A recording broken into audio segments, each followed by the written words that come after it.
لیکن جو اصل موضوع کی جانب فی الحال توجہ دلائیں وہ یہ ہے کہ بعض دفعہ خود ہمارے مومنین کے ذہن میں آتا ہے کہ یہ والی رسم اور یہ والا کام کیا کوئی غمزدہ کرتا ہے، یہ ایک اعتراض ہم پر کیا جاتا ہے کہ صحیح ہے جی امام حسین پہ ظلم ہوا تو یہ عزاداری کیوں ہے؟ عزاداری سے کیا مراد؟ یہ چیزیں کیوں؟ مثال کے طور پر علم، تابوت، زلجنا یا جلوس.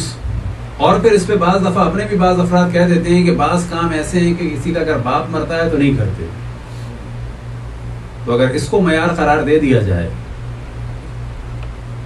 تو پھر تو جو ہاتھ کا ماتم ہے وہ بھی چھوڑنا پڑے گا اگر اس کو معیار قرار دے دیا جائے. کس کو معیار قرار دے دیا جائے کہ اگر باپ مرتا ہے تو کرتے ہیں؟ ہاں قطعاً نہیں کرتے. تو اگر باپ مرتا ہے تو ہم تو نوحہ بھی نہیں پڑھتے. باپ مرتا ہے تو لگاتار ماتم بھی نہیں کرتے ابا کے نام کا ایسے کرتے. تو پھر کیا ہوگا؟ چھوڑنا پڑے گا. تو بعض اہل سنت یا وہابیوں کی جانب سے جب اعتراض ہوتا ہے تو کیا ہوتا ہے؟ وہ کہتے ہیں کہ صحیح ہے آپ جی آل رسول کا غم منائیں لیکن باہر آنے کی کیا ضرورت ہے؟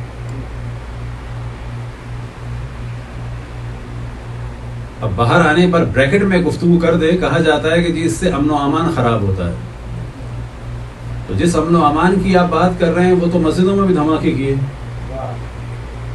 تو یہ کیا گارنٹی اگر اندر ہوگا تو وہاں نہیں کریں گے؟ کیا کابل کی امام بارگاہوں میں دھماکے نہیں ہوئے؟ یا کینٹ ایریاز کی مسجد میں دھماکے نہیں ہوئے؟ وہ بھی اہل سنت کی اور حتیٰ دیوبندیوں کی. یا میلاد النبی کے جلسوں میں نہیں ہوئے. ہاں یہ کہا جا سکتا ہے کہ دہشت گردوں نے کبھی بھی کسی شراب خانے پہ یا کلب پہ یا سینما ہال میں نہیں کیے. یہ ایک حقیقت. یا دھماکے جو ہیں وہ پولیس، آرمی، رینجرز یا ایئر فورس پہ نہیں ہوئے. یہ کیا گارنٹی ہے کہ اگر بہت بڑے فیصل بیس کی طرح ایک جگہ پہ ہم عزاداری کریں تو وہاں پہ دھماکہ نہیں ہوگا؟ کیا یہ جہاز بھی عزاداری کر رہا تھا یا تبرہ کر رہا تھا؟ تو یہ تو جتنے اعتراض ہیں یہ بالکل بیس لیس ہیں، ان کی کوئی حیثیت نہیں. لیکن سوال یہ کیا جائے کہ خود پاکستان میں یا انڈیا میں، اور انڈیا میں مسلمان ہوں یا ہندو ہوں، انہیں کیسے پتا چلا کہ امام حسین مظلوم تھے اور یزید ظالم تھا؟ یا یہ کہ امام حسین نواسہ رسول تھے اور اچھے تھے اور یزید جو ہے وہ شجرہ ملعونہ میں سے تھا اور خبیث تھا؟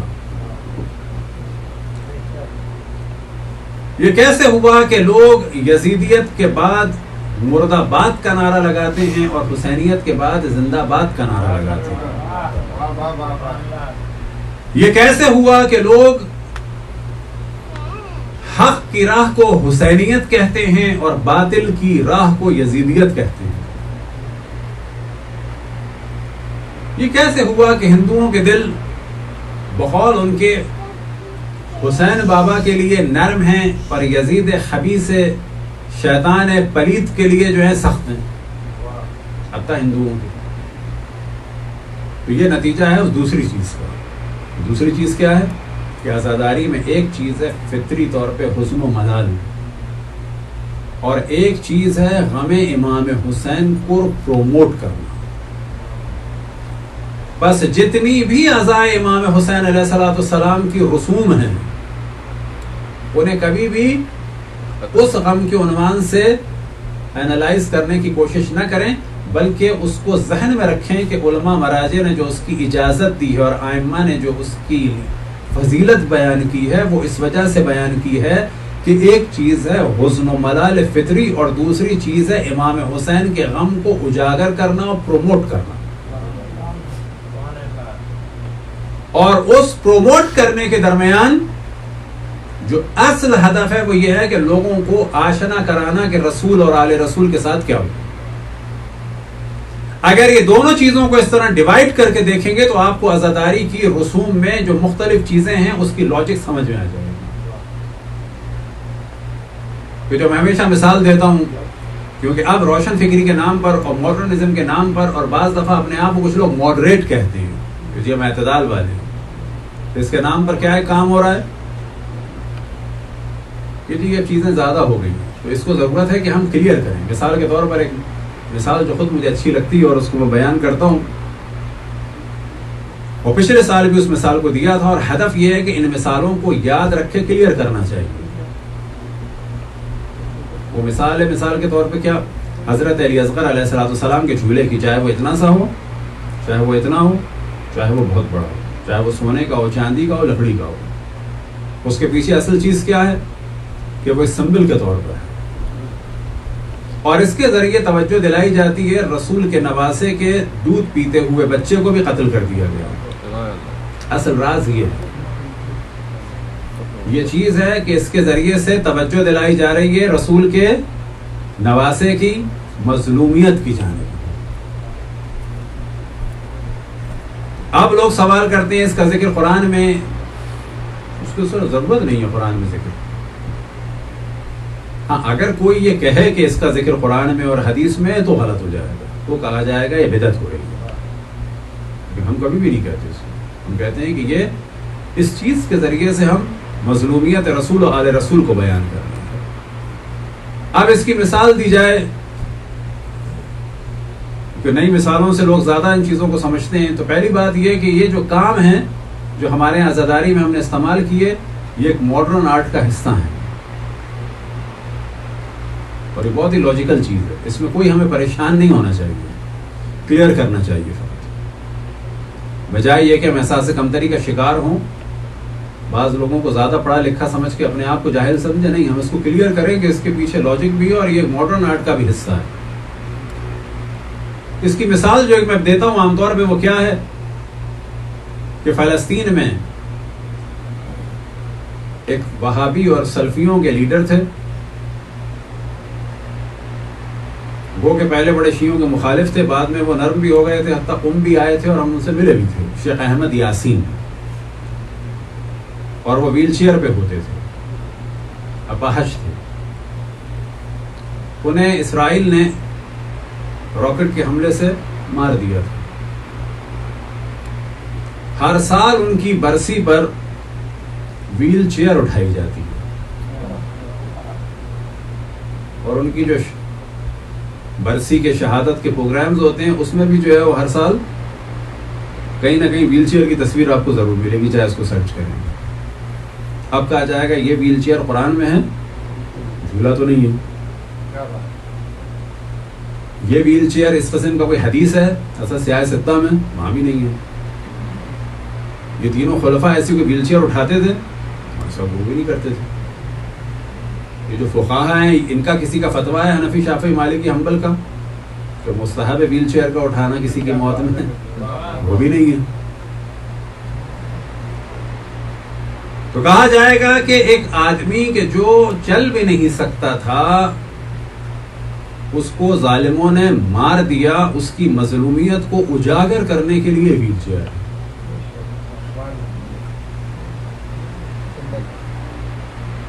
اب اگر یہ مثال دی جائے تو ہمارے والے بھی کہتے ہیں کہ ہاں یہ تو اچھی بات ہے. یہ نتیجہ کس چیز کا ہے کہ بعض دفعہ انسان احساس کمتری کا شکار ہو جاتا ہے اعتراض کرنے والوں کی کثرت سے، اور اعتراض کرنے والوں کی کثرت سے احساس کمتری کا شکار ہونے کے بجائے ضرورت اس امر کی ہوتی ہے کہ لاجیکلی ان کو جواب دیا جائے. کہ جس کی ایک اور مثال میں دوں کہ پہلے بڑا شور مچایا جاتا تھا زریاں بنانا بدعت ہے، بدعت ہے، بدعت ہے. اب پورے سعودی عرب میں زریاں بنتی ہیں، مسئلہ حل ہو گیا. کس چیز کی زری بنتی ہے؟ یعنی خانہ کعبہ کا ماڈل بنتا ہے کہ نہیں بنتا؟ مسجد نبوی کے ماڈلز بنتے ہیں کہ نہیں بنتے؟ اور سب سے زیادہ کس کے بنتے ہیں؟ خانہ کعبہ کے دروازے کے. کسی بھی دکان پہ چلے جائیں سعودی عرب کی، حج کے زمانے میں، عمرے کے زمانے میں، ڈیکوریشن پیس کی ہو یا سونار کی ہو، وہاں پہ آپ کو ایک چیز ملے گی. وہ کیا چیز ملے گی؟ خانہ کعبہ کا دروازہ. اب سوال کیا جائے یہ خانہ کعبہ کا دروازہ، اس کا ذکر قرآن میں حدیث میں نہیں ہے، تو ضرورت ہے اس کی؟ ضرورت نہیں ہے. اس خانہ کعبہ کے دروازے کا احترام کیا جائے یا توہین کی جائے؟ اسے دیوار پہ رکھا جائے احترام کی جگہ پہ، یا خدا نخواستہ معاذ اللہ کسی بری جگہ پہ رکھا جائے؟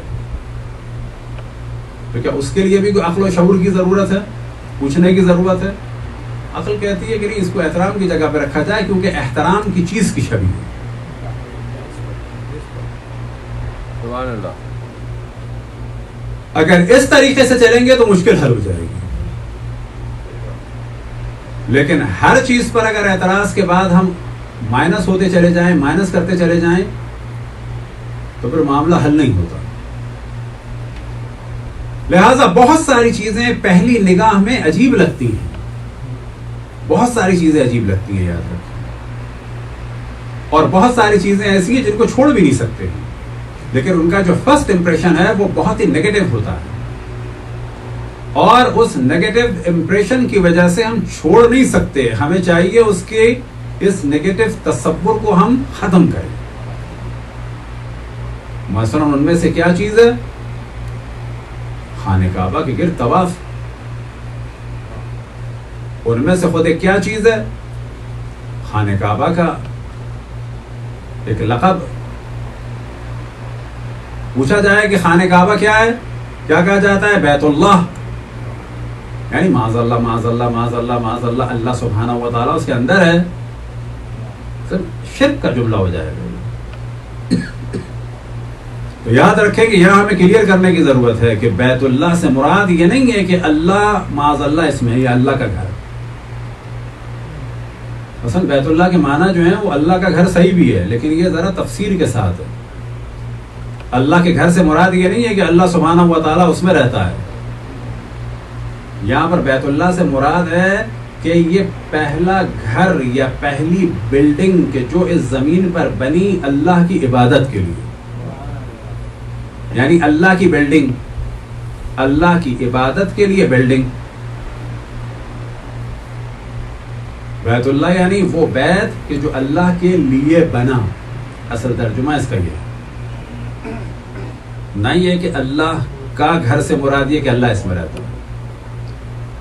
پھر جب ہم طواف کرتے ہیں تو کیا مراد یہ ہوتی ہے، امپریشن کیا پڑتا ہے لوگوں پہ کہ یہ اللہ کے گرد گھوم رہے ہیں؟ معاذ اللہ. کہا جائے گا نہیں کہ یہ اللہ سے منسوب، کیونکہ پہلی جگہ ہے یہ علامت ہے وحدانیت کی، تو ہم اس وحدانیت کا اقرار کرتے ہیں طواف کر کے، نہ کہ اللہ کے گرد گھومتے ہیں. اگر یہ تصور کیا جائے کہ معاذ اللہ اللہ کے گرد گھوم رہے ہیں تو یہ طواف عین شرک ہے. یہ طواف شرک ہے. یہ نام جو ہے بیت اللہ یہ شرک ہو جائے گا اگر اس کا یہ ترجمہ کریں کہ معاذ اللہ گھر کے اندر ہے. جب سجدہ کرتے ہیں ہم تو ایک امپریشن یہ پڑ سکتا ہے کہ ہم اس گھر کو سجدہ کر رہے ہیں. بہت سارے لوگ ایسا سمجھتے ہیں، یقین جانے دنیا میں بعض لوگ اس طرح سے بت پرستوں کو بت پرست سمجھتے ہیں. بعض لوگ مسلمانوں کے بارے میں تصور کرتے ہیں کہ مسلمان جو ہیں وہ اس کی ورشپ کرتے ہیں.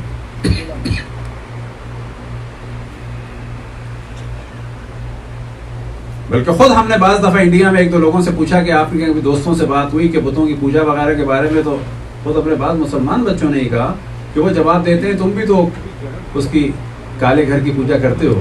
میں نے کہا کیا جواب دیا آپ لوگوں نے؟ کہنے لگے ان کا اعتراض تو صحیح ہے. تو اس کا مطلب ہے کہ بعض مسلمانوں کو بھی کلیئر نہیں ہے. تو یاد رکھیں خانہ کعبہ کو سجدہ کرنا حرام ہے. ہم خانہ کعبہ کی طرف اللہ کو سجدہ کرتے ہیں، خانہ کعبہ کی طرف اللہ کو سجدہ کرتے ہیں. خانہ کعبہ مسجود نہیں ہے، اللہ مسجود ہے. بس بہت ساری چیزیں ایسی ہیں جو لوگوں کو کنفیوز کرتی ہیں. ہمارا کام ہر کنفیوژن کے بعد جو ہے وہ چیز کو ختم کرنا نہیں ہے. ہمارا کام ہے کنفیوژن کے بعد کنفیوژن کو ختم کریں. وہ اللہ مائنس کرتے چلے جائیں گے، مائنس کرتے چلے جائیں گے، مائنس کرتے چلے جائیں گے، سب کچھ مائنس ہو جائے گا. اور بہت سارے کام ہے کہ جو انسان کہتا ہے کرتا ہے، لیکن اس کے پیچھے چیزوں کو کلیئر کرنا پڑتا ہے. حتیٰ دعا، کیا معنی ہے دعا کے؟ دعا کے معنی یہ ہے کہ ہم محتاج ہیں. دعا کے معنی قطعاً یہ نہیں ہے کہ اللہ اوپر ہے اور ہم نیچے جیسے مانگ رہے ہیں. اہل شرک ہے یہ، یعنی اللہ اوپر بیٹھا ہے دے دو، ماشاء اللہ ایسا ہے. جب کہا جاتا ہے کہ اللہ تو بولے اوپر بیٹھا ہے معاذ اللہ اللہ عین شرک ہو جائے گا. اس سے مراد ہوتی ہے وہ عظمت والا، نہ کہ وہ اوپر والا بہت اوپر والا. کتنے اوپر والا؟ اب یہاں پہ جب کہا جاتا ہے اوپر والا تو یہ محاورہ ہو گیا ہے. اس سے مراد ہوتی ہے صاحب عظمت، حتیٰ اس سے بھی مراد ہوتی ہے صاحب عظمت. یہ بھی شرک ہے. ایک انسان کہہ سکتا ہے کہ مسلمانوں کو ہم نے کرتے ہوئے دیکھا ہے کہ ہمیں اللہ پہ یقین ہے. کون سے اللہ پہ؟ اوپر ہے. کتنے اوپر ہے؟ کلیئر کرنا پڑے گا اس کو. مسلمان جو ہے سمجھتے ہیں اللہ اوپر ہے، معاذ اللہ ہو جائے گا نا. یہ علامت اس کی نہیں ہے کہ اللہ اوپر ہے، یہ علامت اس کی ہے کہ ہم محتاج ہیں. تو یاد رکھے ہزاروں چیزیں ایسی ہیں کہ اس میں کلیئرفیکیشن کی ضرورت ہوتی ہے، ان کو چھوڑا نہیں جاتا، انہیں کلیئر کیا جاتا ہے. اب اگر خود اپنوں میں کنفیوژن ہونے لگے تو اس کے بھی معنی یہ ہے کہ یہ ماڈرن نہیں ہو رہی ہے. اس کا مطلب ہے یہ پیچھے جا رہے ہیں. صلوات پڑھیں بر محمد والا.